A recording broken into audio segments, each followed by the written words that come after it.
we're trying to accomplish here is a fusion. So we want the best material between those two pieces of bone. Advanced material science really is truly push the boundaries of what we can do from a design standpoint and from a manufacturing standpoint. The three tenets of surface, structure, and imaging are not mutually exclusive, though they've been treated that way in the past. If you don't appropriately balance structural integrity with radiolucency, or you sacrifice stiffness for surface topology, you won't win. It's a mindset and a philosophy for us to take what we've learned from nature and from our various experiences and utilize technology to transform the typical properties of implant materials. Advancements in software and 3D printing capabilities have allowed us to create implants and designs that we never would have thought possible.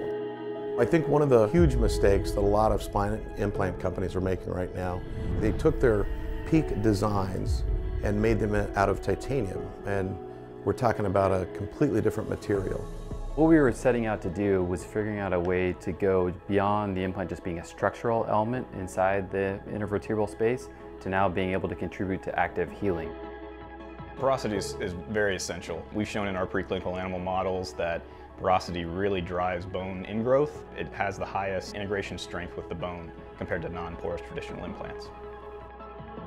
How can we take a biocompatible material like titanium, effectively reduce its stiffness, improve its radiolucency, but maintain its natural mechanical integrity?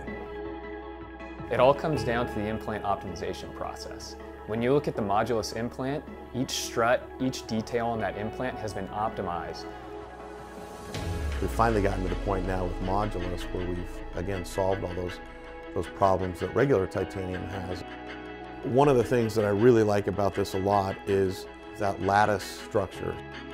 The main body lattice of Modulus was designed in a way to ensure that it was fully porous and the strength of it was fully optimized for the requirements of an interbody device.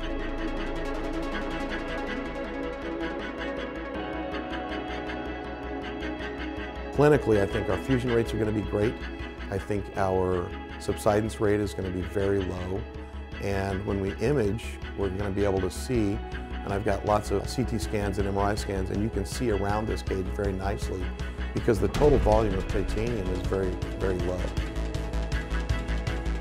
I'd say this is only the very beginning. There's many future iterations and evolutions of the Modulus platform that are going to give us the ability to take the manufacturing technologies out there, the increases and improvements in design, and really take it to the next level in terms of generating positive results for the patients across the world.